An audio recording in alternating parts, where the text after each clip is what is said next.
This is your First Alert Weather Breakdown, a deep dive into how weather works with meteorologist Evan Thomason.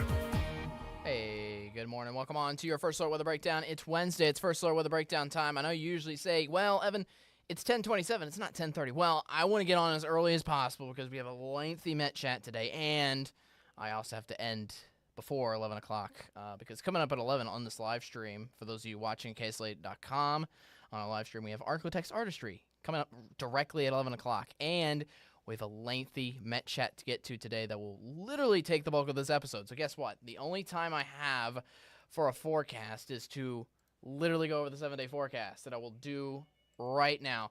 And then I'm going to intro the Met chat here in just a moment. But I at least wanted to go over the 7-day forecast, go over part of the forecast. Just so you know, for those of you that want to go over an extended forecast, I will do that tomorrow. Promise. I promise. In fact, I'll actually go into even more of a lengthy discussion on the forecast tomorrow on the podcast here for your Thursday. Overall, here's what you need to know. We have straight chances of rain showers in Wednesday through Friday here. It stays nice and incredibly warm and still foggy in for the next few mornings.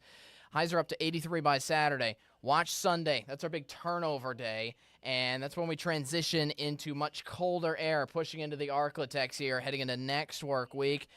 Our high temperatures, in a matter of 2 days, go from 83 on Saturday down to 51 for Monday and Tuesday. That's an incredible turnaround in just a matter of 2 days. Our lows could be down into the upper 30s and lower 40s starting off the mornings by Monday morning. So a stark contrast between this week to the beginning part of next week. Again, don't keep yourself aware of a straight chance of a shower here over the next few days, and enjoy the warmer temperatures for those of you that are enjoying the more comfortable conditions around the Arclitex. All right, we're going to toss it to my Met chat. Again, it's very lengthy. It's going to take most of the time, but after agreement with all the rest of the meteorologists, with Austin, CJ, Matt, and I, this was one of the most fun Met chats we did.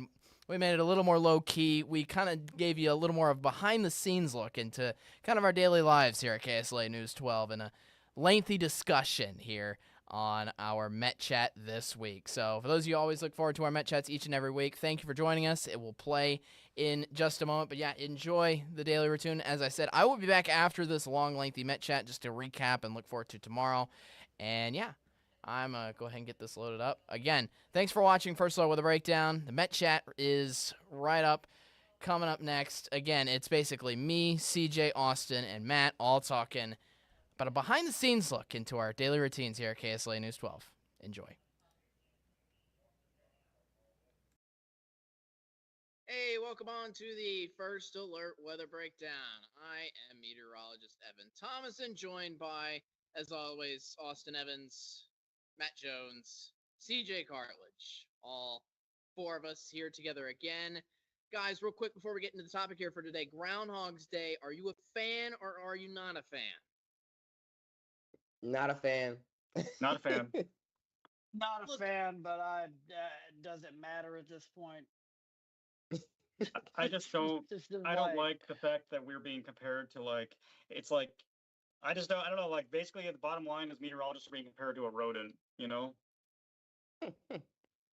Look, in my mind, it's all good and fun. Okay, as long as you don't take him seriously, then I mean it's fun. Which some people do. Some people take him seriously. I don't. As long as you don't take them seriously, I'm like, okay, it's a good tradition. It's a little bit of fun. They have a little bit of magic to it. I heard today that they keep, even though like the groundhogs have like a lifespan of like 15 years, they claim that this is the same groundhog like that they've used for like 100 years. And yeah, no, it's like they said it was actually 139 years old. The groundhog. The groundhog. Well, no, yes. there was one time there was one time I believe they raised that box and the groundhog wasn't alive. Oh my god. that might be an urban legend, but a lot of urban legends have basis in fact. I do know there was one ceremony where the groundhog, I think Bisky was telling me this, the groundhog actually bit the guy that was like holding him, like he tried to pull him out of the hole and he like bit him or something. Were you telling me that, Austin? Someone told me that. No, but deserved. Leave him alone. He's trying to sleep. He's already afraid of his shadow, Right. let alone giant human grabbing him around the waist. Holding him up like Lion King. I know, Uh, right? They feed All him right. well, though. He's plump. Yes, he is. That is true. That's not our main topic here for today. Today we're It's kind of going a little. unfortunate that it's Pennsylvania food. Yes, that is true. Today our main topic is mainly just talking about kind of daily routine of our lives. We want to let you in on some just personal, not like personal life, but so some of the things you don't get to see behind the scenes. Part of our routine for work, how it varies from person to person, and just by that kind of means. So I'm going to start out. So I pretty much am just going to list like a number of questions, and all four of us are just going to answer them in basically short terms and see how we vary on different answers, so to speak. Also, just for an exclaimer, everybody has not seen these questions except for me, so it That's pretty true. much puts them on the spot, so to speak. All right. First question again is, how much time does it take you to get ready and get into work? How much time does it take you to get ready? Because I know most of us, I think everybody except for Matt here, I can speak for on a typical daily basis, we wake up and then we get ready for work and go in. Unless, Matt, you wake up at like noon. Yeah, no, I get quite a bit done outside of work before I even come in. That's what I figured. So how much time does it usually take once you're like, okay, I need to get ready for work and then go in? Yeah, are you talking once we get into work, how long does it take us to get ready, or like from home to when we get into work?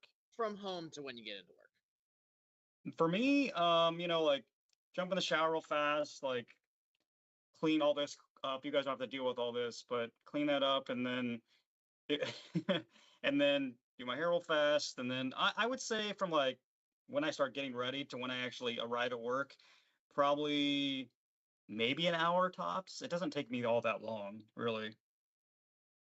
That's good. I know Yeah. CJ's is probably shorter. I would take it. I'll take around 30 to 45 minutes to get ready. It's nothing too much. Just brush my teeth, pick out my hair a little bit. I don't pick it out too much. Put the earrings on, and then select what I want to wear for the day. I usually let my girlfriend to decide what I wear for the day. Actually, I ask her like, Oh, what should I wear for? Because she likes picking me out what I should wear for the day. So I let her decide like, yo, what should I wear today, and she picks it out. And I walk nice. into work. There you go.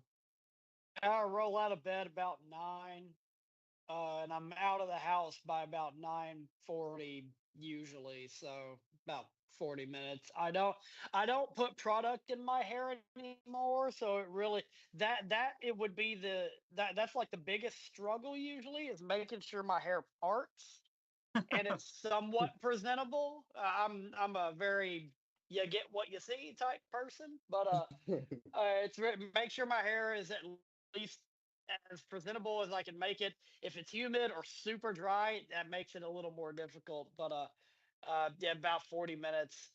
Get up, get the stuff on, get to work, um, and there's usually some water and maybe putting together my lunch. But it's not an intricate process like it used to be. Yeah. Yeah.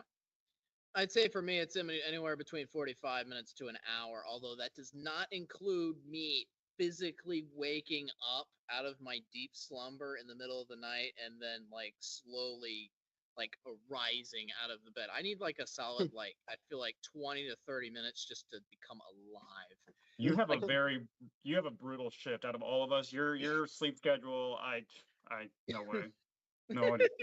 you did it once before, Matt. I've done it many times before. I've I done this know. 15 years in this industry. Yeah. I've worked that morning shift many times. Folks, Oh if you're wow. ever wondering why, I didn't take the morning position. Nah. We love you, That Evan. is You're doing a great job. that is Thank why, and I'm very glad Evan is here, so I don't have to do it. It'll take me like a solid 20, 30 minutes literally just to roll out of bed. If I roll out of bed immediately after my alarm, you're getting a zombie walking into work. Yeah, that's a rough Full one. zombie. All right, next question. So this is a little more weather related. What are some of the weather resources that you use to be able to prep yourself up for your show? I'll repeat one more time. What are just a few of the weather sources that you use, models, things you look at from maybe NWS that you maybe want to pinpoint some people looking in a certain direction to get? I know they trust our KSLA News 12 app. If you don't have it, you should download our weather app. It's pretty cool and has most of the information you're looking for. But in case you want to go above and beyond, what should our viewers maybe look in for? Maybe each of us pick one thing you want to pinpoint, like resource wise in the weather. I can go first. My thing that I look forward to is something called Tropical Tidbits. It's a fun way and it's a fun tool where you can look at all the fancy different weather models. When you say me on air, like saying all these weather models pinpoint one direction and some weather models pinpoint another direction and what you can expect for Arcotech's weather, all those weather models are conjoined into one on something we call Tropical Tidbits. It's pretty cool. You can look at it for anywhere across the country, not just Arcotech's. It's pretty nice. Anybody else? Yeah, and on the same kind of mindset. A similar website that I like to use, have used since college, Pivotal Weather. It's got all the necessary models and data that I like to use when I am forecasting. On top of that, I'll use the I forgot what Moss stood for, but the Moss Hmm. models that would give us, the potential as highs and lows temperatures and a few other things that we won't get into because they're phasing Moss out. That helps me get to where we need to go with the forecast, and then I finish up comparing my stuff and what I'm thinking to our local National Weather Services website and what they are thinking because that forecast is input by them. And it's not necessarily proper meteorology, but I kind of look at their website as its own sort of model. If Hmm. they're in line with what I'm thinking and vice versa, we're good. If someone is in a different direction, okay, need to look at something there because something's off somewhere. Could be me, could be them. It happens. Gotcha. And then and then we start talking on TV. Yep. Mhm. Go ahead, CJ. Um, so I usually use tropical tidbits as well. I sometimes use pivotal weather when I'm trying to look at severe weather type of parameters, but I usually look at especially for tropical, I use a tropical tidbits for that, or tropical weather or any like hurricanes that may be coming in. I will look at tropical tidbits for that. And once again, bouncing over what Austin had said, I usually try to compare what I see on tropical tidbits to the National Weather Service page, or as I believe Matt or our old chief Jeff had taught me, this was the in the National Weather Service discussion. It was kind of like our answer sheet. I kind of read that over as well, try to see if that matches up with what I see. If it does, and that's good. If it doesn't, I try to put my own input into my forecast, and and then I look at the weather models that we have on our station computers, try to make the forecast for myself. Simple as that. Yeah. Kind of the same thing you guys said. I actually, one of the first things I do, which I've always done, is I look at that National Weather Service forecast discussion because I really like to see what our National Weather Service meteorologists are thinking before I even look at like anything. So I always like read the discussion every time I get in. It gives it like a good perspective of what they're thinking. And then a site that I always go off of, and I like swear by it, I've used it forever, is called College of DuPage. And it's a It's a really, good one. really good resource that has like all the models you need. It actually has really good satellite data. So you can see visible satellite, infrared, and then and I try to look at I'm like kind of an older school forecaster, but I use surface obs quite a bit, upper air soundings, things like that. So Hey, that's good And I, for I completely forgot observation portion of my forecasting. Pivotal is great for model data, but I do use what's their website called? It's from the Storm Prediction Center, but it's their meso-analysis page. Oh That yeah, that's gives a good you one. uh, upper air data, but it's observations, not necessarily model data. And observations are what the model data is based off of. So And I use that's skew tees, which is good. We won't get into nerdy stuff right now, but I use skew T diagrams, which is well, we could discuss that in another med look chat. up a skew T diagram and try to make sense of that. we might have our Yep. own episode on that, as Matt kind of started to suggest there. So it's a Yeah. good idea. Write that down. Write that down as an idea. Write that down. Write that down. Write that down. Two more questions. The next one is what is your favorite snack or meal to eat while on the shift right before a show? What is your favorite snack or meal No CJ's answer. to enjoy right I know before a CJ's. show? Oh man. I'll just drop in real quickly. I'm a big like leftovers guy. I'll bring a leftover that for lunch or whatever if I can throw it together. If I have spam at home, I bring a spam sandwich. But out of the canteen in here, I run them out of hot fries all the time. That and every now and again they'll have the hummus things. But that's pretty much it.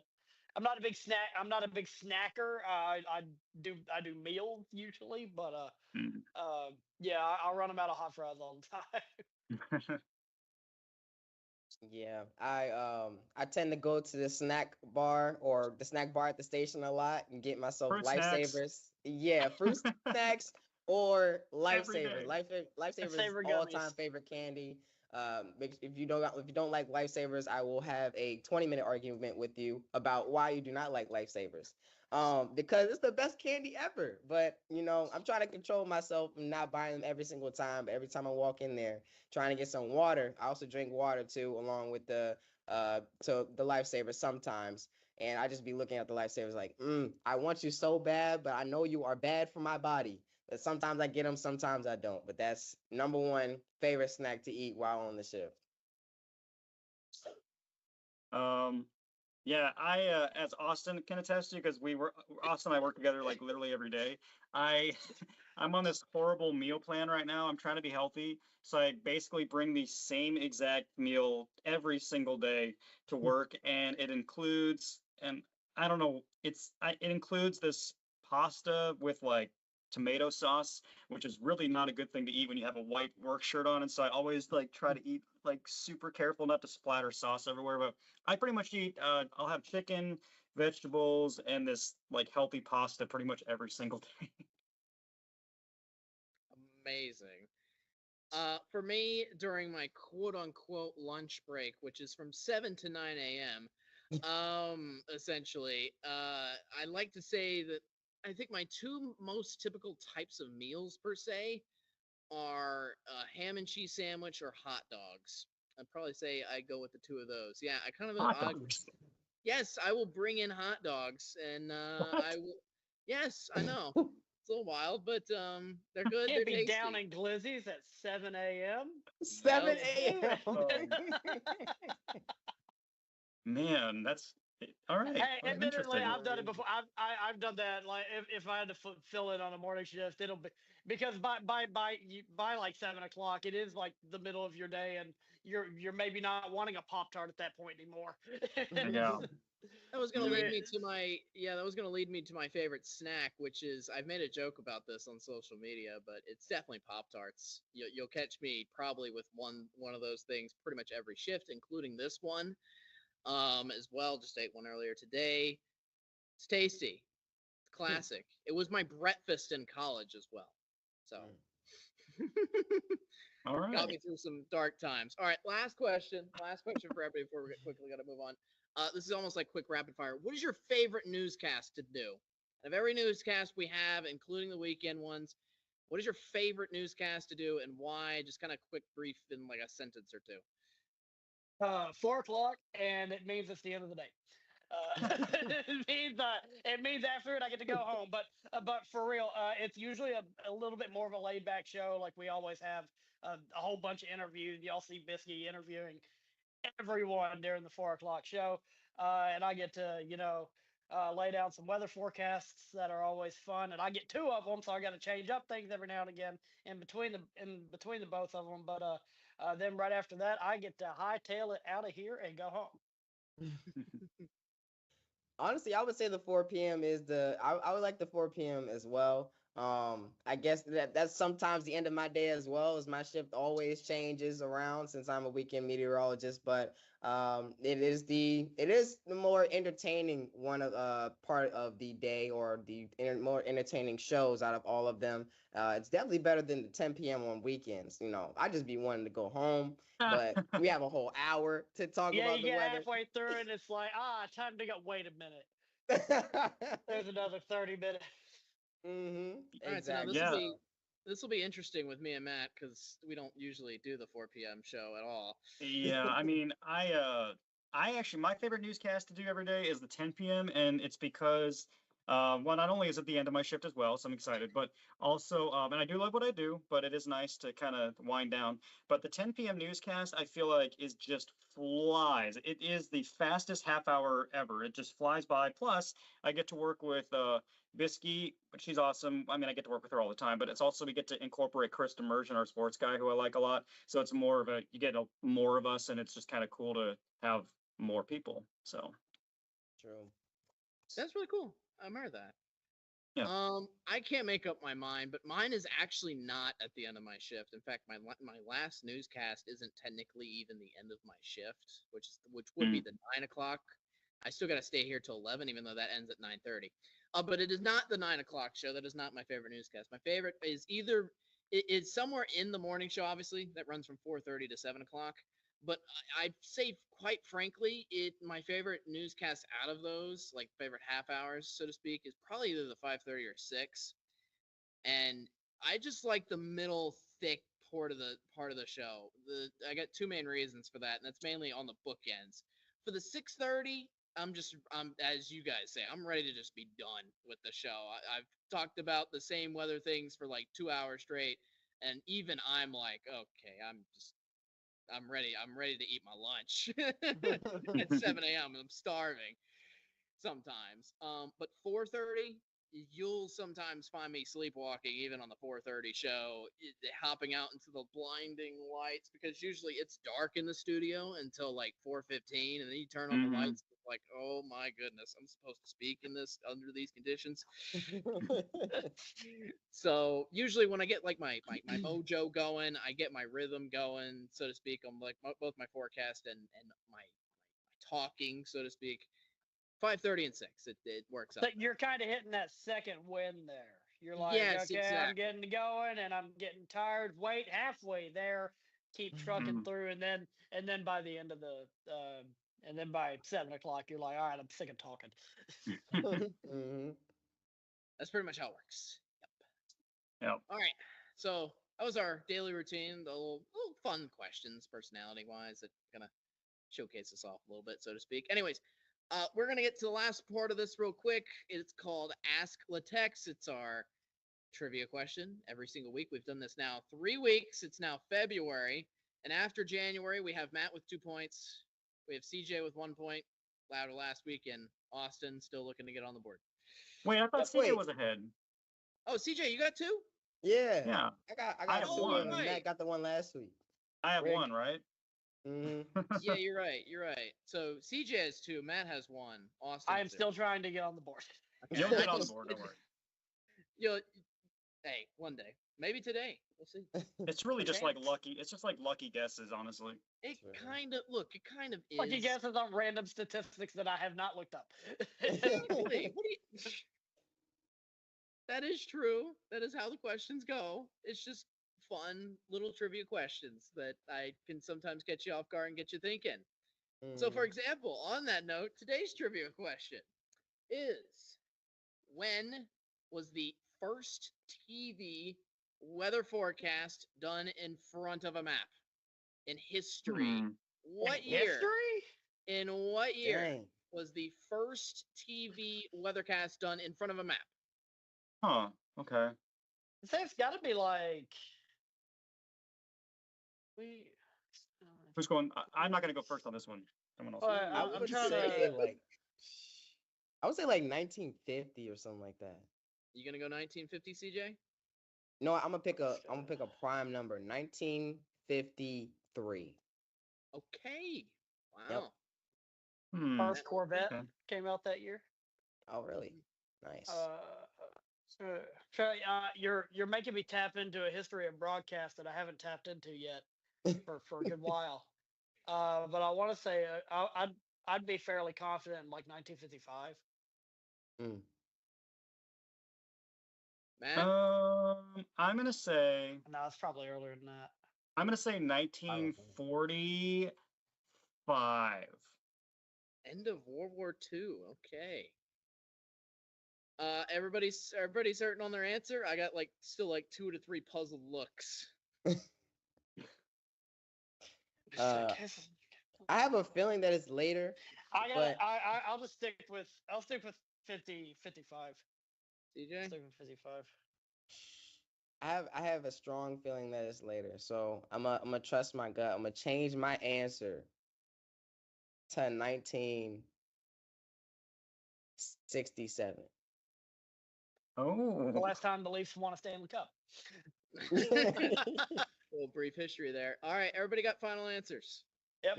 We're going back now. 67. It's a big range. CJ, you should have stuck with the original answer. Austin has won.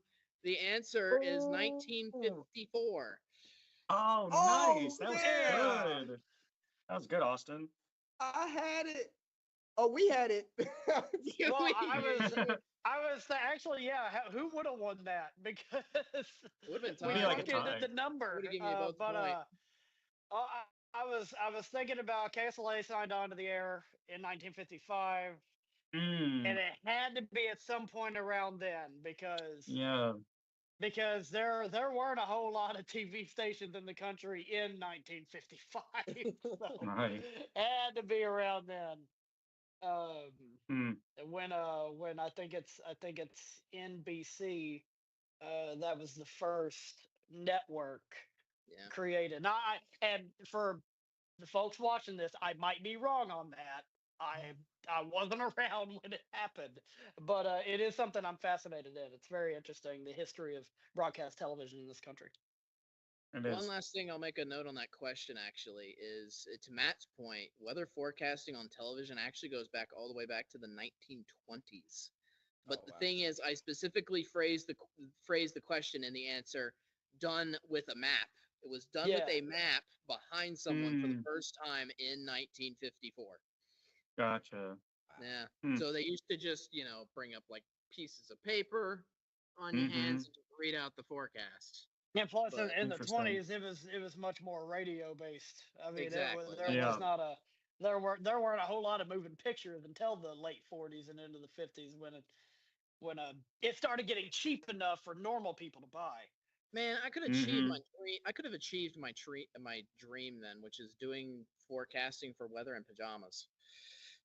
In pajamas. That'd be amazing. That'd be great. Look, I love wearing the suit, dressing up. I mean, there was a stretch of recent memory where you could have done that. I had just started my career. I think CJ was still in college. Wow, was that recent, huh? Well, yeah, it was a COVID. 5 years ago. Oh, true. Oh, which again, and that is 5 years ago now. Ugh. Wow. 5-year anniversary just hit as well, like a few days ago. Yeah. Wow. Crazy. Anyways, thanks for jumping on with us. First with a breakdown Met chat. It's great to see you guys again, and we'll see you again next week. Have a great rest of your week. Enjoy the warm temperatures, like all these guys will. But I'm gonna enjoy the cold winter temperatures next week. All right. That's what I'm gonna enjoy. It's too humid out there right now. No, disagree with you all. I think it's great. Humid. I love it. This is great weather. I love it. Keep it going. We'll see you next week. Goodbye. All right. Bye. Bye. Thanks for watching this week's edition of First Alert with a Breakdown. We just got to do a quick wrap here. Again, thanks for watching. We'll see you tomorrow, 10:30. Shout out to, again, all the rest of the meteorologists, and happy National Weather Person Day, by the way, to the rest of the guys. I don't need any recognition. I'm good.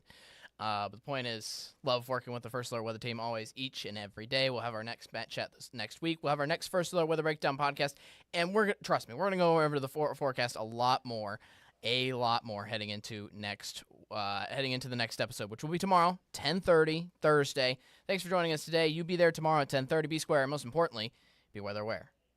See you later, and see you tomorrow.